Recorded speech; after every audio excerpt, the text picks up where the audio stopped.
I think that tragedy gives us a unique time to really function as the family of God.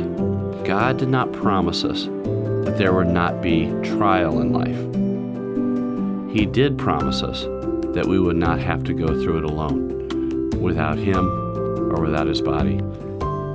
Greetings and welcome, everyone, to Breaking Bread, the podcast brought to you by Apostolic Christian Counseling and Family Services. Excellent to have you along. Ted Witzig Jr. is with me today. Great to have you here, Ted. Hi, Matt. Great to be here. Ted, our topic today is caring for tragedy in the church. Yeah. And just a little bit of setup here. I think all of us listeners, all of the listeners here, are not unfamiliar with tragedy at some form or another. Correct. We may have experienced it personally, but certainly we've been 1 degree, 2 degrees, 3 degrees removed from tragedy that really affects us, especially in our interconnected culture, interconnected fellowship, right? Yes. Yeah, there's no question, Matt, that this isn't a topic that is far removed from us. Most of us have experienced it either personally or families, but also we experience it uniquely today also because of the rapid way we can communicate and send pictures and see images and videos.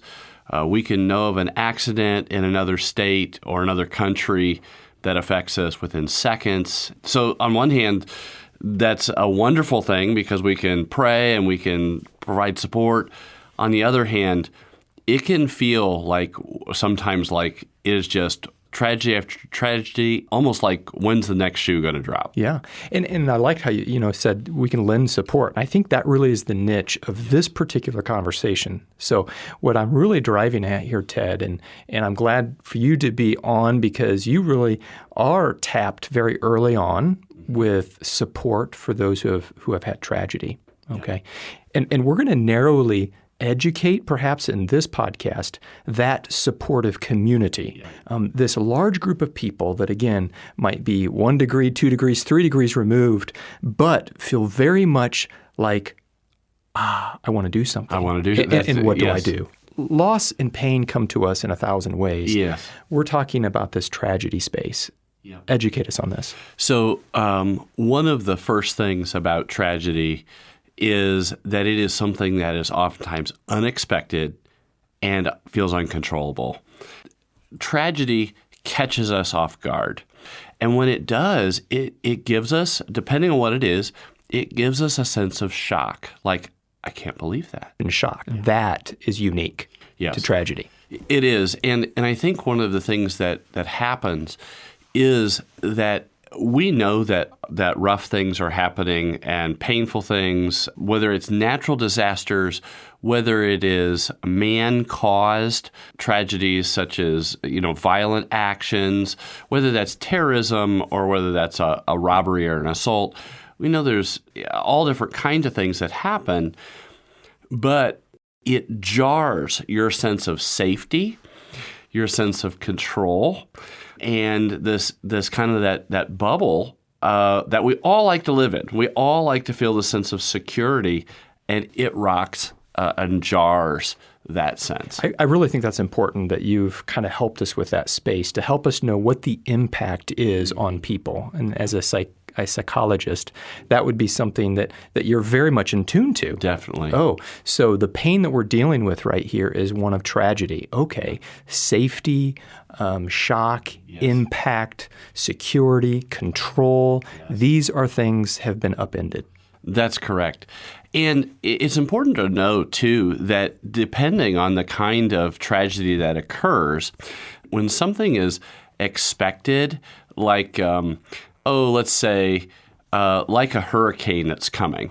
Well, that doesn't mean that it makes the hurricane easier, but your mind has a sense of being able to go, it's coming, it's on its way, we need to prepare in this way, and and those kind of things. So there's actually some anticipation. The flip side is when a school shooting has occurred, or whatever, or just domestic violence, those kind of things, we didn't know that 2 days ago that this was going to occur in such a way. So it's not to say that one is easy and one is hard. They're just different. Yes. Okay, they're different. Because of that, we just process them differently. Yeah, process was actually the word that I was thinking about, and I would love to even go to that. So there is some processing here to almost this is a different world than I was living in just moments ago. Correct. And that is a lot to process. It is. So, Matt, one of the things that happens is tragedy reverberates in us.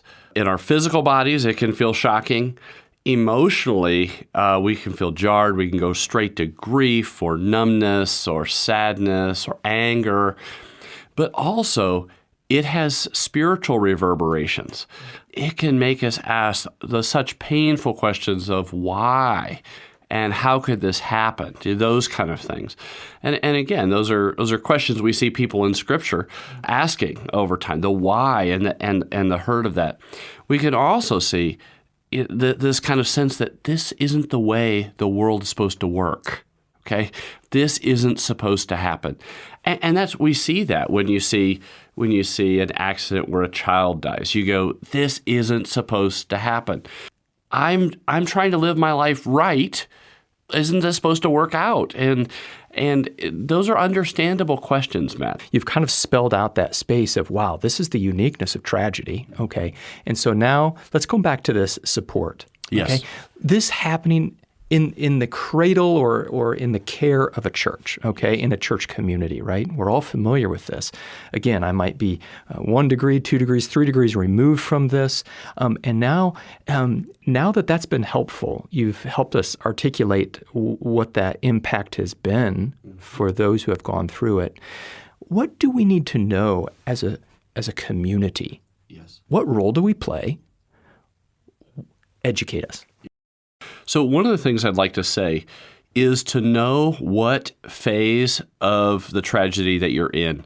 And so immediately after a tragedy, many of us go into a phase of being mobilized, and we try to, we want to help.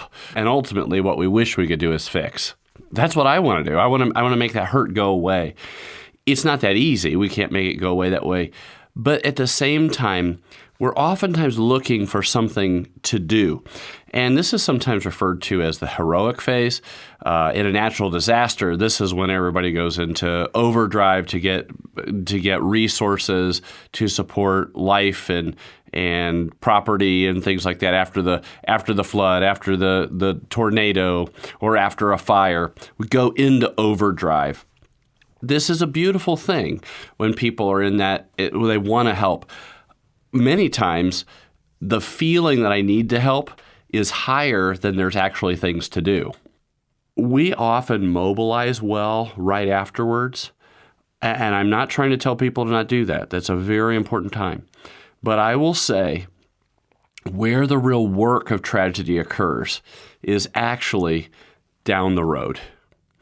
Because while for us, that are several degrees away from the tragedy have experienced, while for us, a month has gone by, now 6 months has gone by, sometimes that is the place where the person is facing the disillusionment of dealing with the reality of the situation. I really think that's helpful. You've kind of even sketched out a little bit of a shape for us, right? And how we as a community typically react. Now, I want to point out that sometimes early on, it's a little bit more clear what we should do. That's correct. They just put a sign-up sheet for meals. Yes. They just put a plea out to watch kids. No question. Or there's a visitation to attend. Correct. What's difficult, Ted, I'd love your help on this. Yeah. What do I do? Yeah. How do I know? Anyway. Yep. So one of the things that I would say is that we oftentimes think of recovery from tragedy in 3 stages. These are broad stages, so they understand that. But the first stage, that kind of, if you think of a triangle, and you put this as the foundational stage at the bottom, we call it safety and stabilization. Safety and stabilization. So what are we trying to do? We're trying to make sure, clearly, if somebody needs, health care and shelter and those kind of things, safety from violence. But also, those are the things that allow the kind of things to take care of their physical bodies, the emotions, the relationships are so important. People need to know that they're not alone, that we're going to walk with you. It's okay if you don't know what to do, okay? The people care less that you know what to do than they know that you're with them on the journey, okay? Staying present with pain is really difficult. Oh, yeah, it is. Immediately, our minds move out of where people are, and we want to move them faster than they can move. Not because we're trying to be pushy, but because pain is pain. Pain is uncomfortable. It hurts, and we want to bring relief. They have to have this foundation, and this foundation under them. The church, when it provides meals, when it provides relational support, the prayers, when it provides the kind words, the child care, it provides the stability, that safety and stabilization that allow the next stage, which we refer to as remembrance and mourning. And that's when people are doing the hard work of trying to make sense of things. Our brains want to make sense of things. They do not like ambiguity. Our brains want to understand. Oftentimes with tragedy, your brain is not going to be able to find a good reason, okay? And so our brain, it's kind of like going around this circular cog, okay? And it's going around, and right when it gets to the part like, and so it should make sense, it doesn't make sense, and so we go around it again. Tragedy is like that. Why did this young person die? In that, and who knows what, whether it was that drug or that car. Why did this disease occur? These are hard things, but having the foundation of safety and stabilization allows the grieving and the processing, sometimes therapy as well, to help them with that, so that as they've processed those things, then they can come to a place where they can go on from that.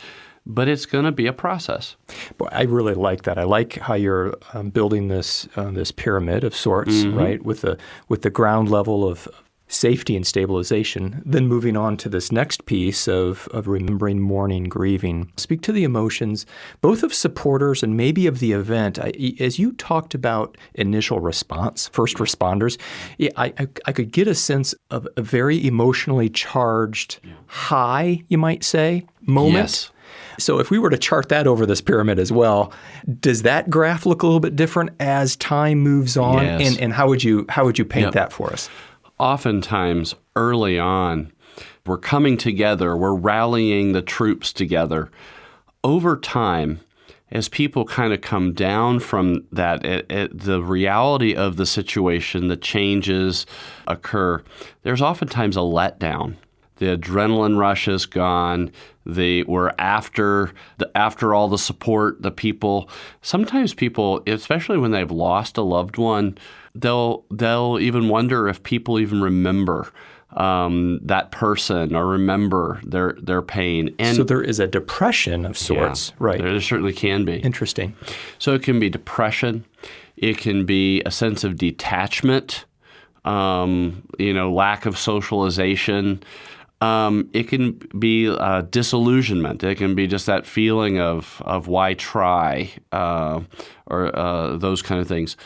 I would say that this is where for us as helpers, knowing where you're at in somebody's life makes a big difference, because the closer you are to a situation, the more you're going to have permission to enter into checking on, asking about. And I think that for those of us that are more distant to it, we're aware of, but we're not in somebody's inner circle. I think that to know that it is okay to say to somebody, I just wanted you to know that as you come to my mind, I continue to pray for you. We're often trying to make them happy without making them sad. Okay? I want to make sure that I'm comforting, but they don't feel sadness. They're going to feel both. It's bittersweet. It's still going to have the twinge of loss, and it's okay. because that's real. Ted, as you explain all of this, I get a sense that the skill that a supporter needs is this ability to take on emotions. Yeah. And to sit with those emotions, to be able to embrace happiness and sadness at the same time, as strange as that might be. Is that true? It is, and I think that's where, for us, we sometimes mix up the concept that if somebody has some grief or if somebody cries, has some tears, that we've somehow hurt them, and we haven't. Okay? The goal isn't, again, like I said, we're not trying to get somebody to have to tell their story the 600th time. But at the same time, if you bring up that this is a big holiday for you, or how many years has it been since so-and-so's passed on, or how many years has it been since that accident, the fact is it's going to bring up the twinge. But it also has the opportunity to remind us that we walk together. When grief is shared, it makes it able for us to bear it. Okay, that grief that is held in isolation is definitely more of a burden we carry alone. Whereas when we're able to share it, we're able to kind of walk together in it. Yeah, and do you think maybe sometimes as supporters, when we reach out in moments like this, perhaps we have expectations for that moment that we shouldn't have. However they react is fine. Yeah. Anyway, I'm just... Yep. I think, Matt, that by being flexible ourselves to be able to just observe what emotion they're having and then be able to respond to that, I think we become really effective helpers. Okay? There are times and places to have these conversations also. Sometimes people are like, I'm not sure I want to have this conversation, and I'm not sure I want to ask her about this, and at the lunch table or in the back hall of church. That's fine. Then don't ask her there. But that doesn't mean you can't at your home or on the phone or another time and place. I have oftentimes thought too, Matt, that it's hard for us as helpers to gauge where people are at in their healing journey. Because if you catch somebody on a day when it's very poignant to them and they're feeling really kind of raw about it, you may look at them, and go, oh, wow, they're really struggling, and think that. But 2 days later, as that's kind of, as that wave of grief and tragedy has kind of come down again, they may be leveled out, but you didn't see them that day. So we should understand that loss, that the trauma that we experience, things oftentimes comes in waves.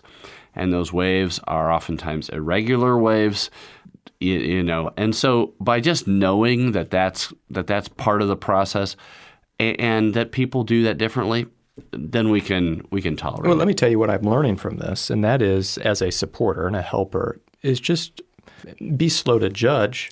Yes. How one is doing based on that interaction, and perhaps maybe that's not the objective of the interaction. Sure. If the objective is to show remembrance, show care, show love, not necessarily to assess them. Correct. And I think sometimes we get off the rails a little bit with that, and we can maybe feel like we're coercing some sort of outcome in this interaction, which is not appropriate. But what I hear from you is be slow to judge that. Yes. I think that a big part of that is we need to be aware of what our role in this person's life. Okay? In my work with somebody, if I'm in their life as a therapist, a part of my job is to assess progress and things of that nature. If my role is friend, my role is to walk alongside, not my job to assess in that regard. If I just know of somebody's experience, my job is different still. I would say also, though, that one of the things that I think that is unique and wonderful about the Christian worldview, the Christian worldview gives us the opportunity to have a framework for what suffering is and how meaning and hope come out of suffering. I don't mean by any stretch that I'm trying to tell everybody that that painful event that they went through is all of a sudden made good. What I mean is that God can transform and help to bring good out of things. Again, Matt, I'll just give one example here, and that is I'm a counselor today partially because one of my friends in high school took his life. Okay?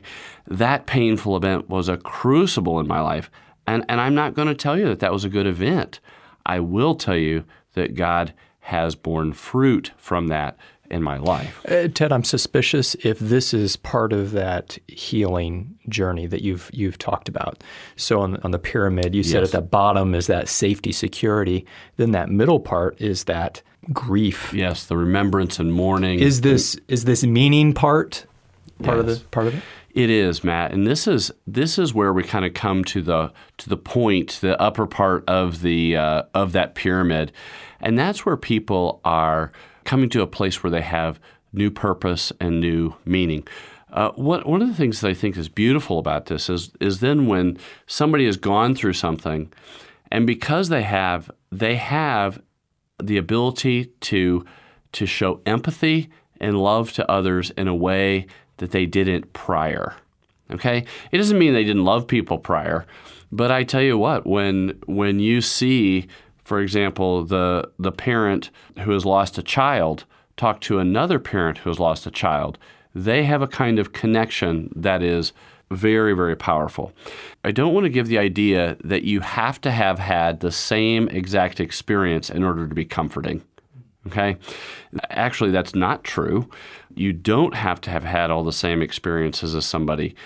But the point isn't that when you walk up to somebody that you're trying to say, hey, I've had the exact same experience. In fact, when we're too quick to say, I know exactly what you're feeling, okay, that's one of those things that kind of turns people off sometimes. So that's a double-edged sword, isn't it? Isn't it? It is. It is. Yeah, too close or yeah. Yeah. Well, I would say, Matt, that when you have similar experiences to somebody, you will be able to have some sense of empathy. I think that we have to watch out for the sense of saying, because I've not had this experience, I have no role or a part in this. I would remind people that the role of support is very multifaceted, so not just to check out. Just in closing here, Ted, tragedy happens daily across the world. Yes. It's impacting people. Many go through tragedy alone. Yeah. Because I just read a statistic, I don't know, was it 3/4 of Americans are lonely? Mm-hmm. But tragedy in the church is different. I would like you to speak to the nature of perhaps God's larger idea here on community and on church and what meaning we play when tragedy strikes. I think that tragedy gives us a unique time to really function as the family of God.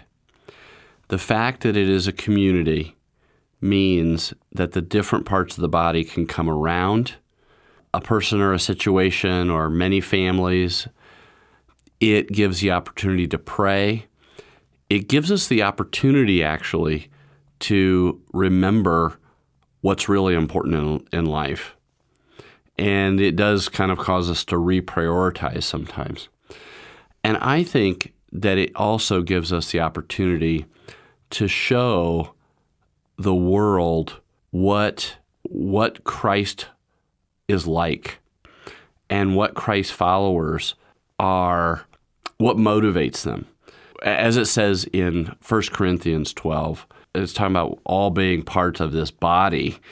And when one part hurts, we all hurt. There have been times that I hear about somebody in the church that's going through something. I don't know them at all, but they came to my awareness somehow in some way. And so I've uttered a prayer on their behalf, and I can't even imagine how many people have done that for me. And that is both humbling and awe-inspiring. And I think the thing to remember is that God did not promise us that there would not be trial in life. He did promise us that we would not have to go through it alone without him or without his body.